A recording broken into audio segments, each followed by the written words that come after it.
अरावली में कोई भी रिलैक्सेशन नहीं दिया गया है।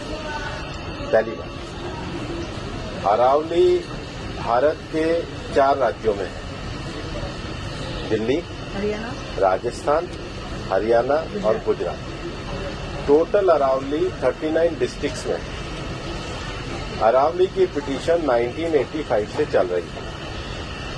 इस पिटीशन में चलने के बाद अरावली में माइनिंग के स्ट्रिक्ट नियम होने चाहिए, इसके हम भी पूरी तरीके से समर्थन करते हैं।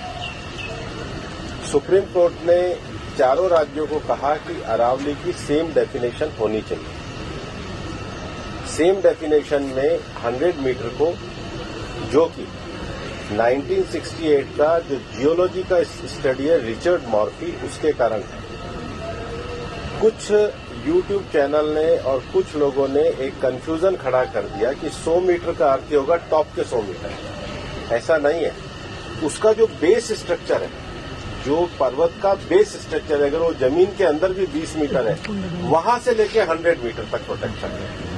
तो जो 100 मीटर का प्रोटेक्शन है, जो लोगों ने कंफ्यूजन करा है कि मतलब ऊपर का 100 मीटर है, नीचे खुदाई कर सकेंगे, वो नहीं है। मैं आपको फिर क्लियर कर रहा हूं। 100 मीटर का अर्थ है टॉप 100 मीटर से बॉटम के अंदर तक जो उसका पूरा फैलाव है। पहाड़ी तो ऐसे होती है, तो उसका बॉटम तो बड़ा होता है, जहां तक उसका बॉटम जाएगा वहां से लेके 100 मीटर तक प्रोटेक्शन है।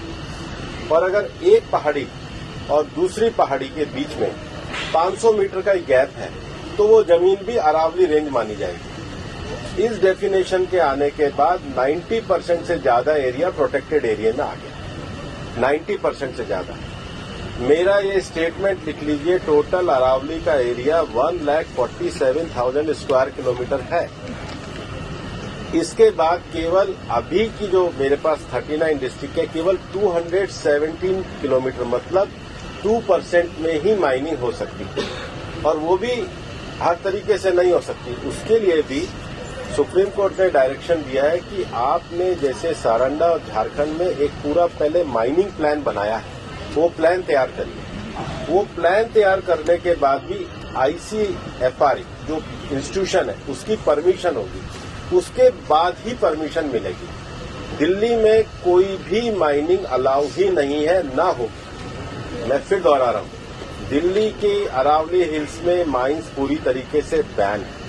अरावली में लगभग 20 से ज्यादा फॉरेस्ट रिजर्व प्रोटेक्टेड एरिया वो एज इट इज रहेंगे।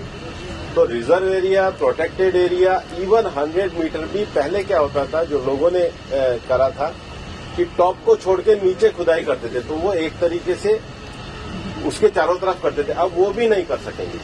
तो मुझे लगता है सुप्रीम कोर्ट ने जो निर्णय दिया है, ministry of environment, survey of India, geological survey of India, और जियोलॉजिकल सर्वे ऑफ इंडिया में जो इंटरनेशनल स्टैंडर्ड है रिचर्ड मॉर्फी, उसको दिया। उसके बाद भी मामला सुप्रीम कोर्ट में है। हम पूरी तरीके से सहयोग करने के लिए तैयार हैं। पिछले 2 साल से लगातार स्वयं प्रधानमंत्री जी ने अरावली में वृक्षारोपण किया है। ये सरकार पिछले 1 साल से 2 साल से ग्रीन अरावली का मूवमेंट चला रही है। मैंने खुद ने पिछले दिनों उदयपुर में सारे डीएफओस की, मतलब चारों जिलों के 39 डीएफओ की मीटिंग करी है। हम हर डिस्ट्रिक्ट में अरावली की नेटिव स्पीशीज का एक नर्सरी लगा रहे हैं।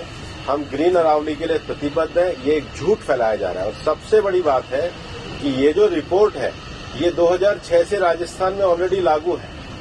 इसमें कुछ भी एडिशन नहीं किया गया, बल्कि अरावली के टॉप से लेके और जमीन तक, मतलब जमीन से पूरा ऊपर 100 जो स्ट्रक्चर है, वो सारा प्रोटेक्टेड की श्रेणी में आता है।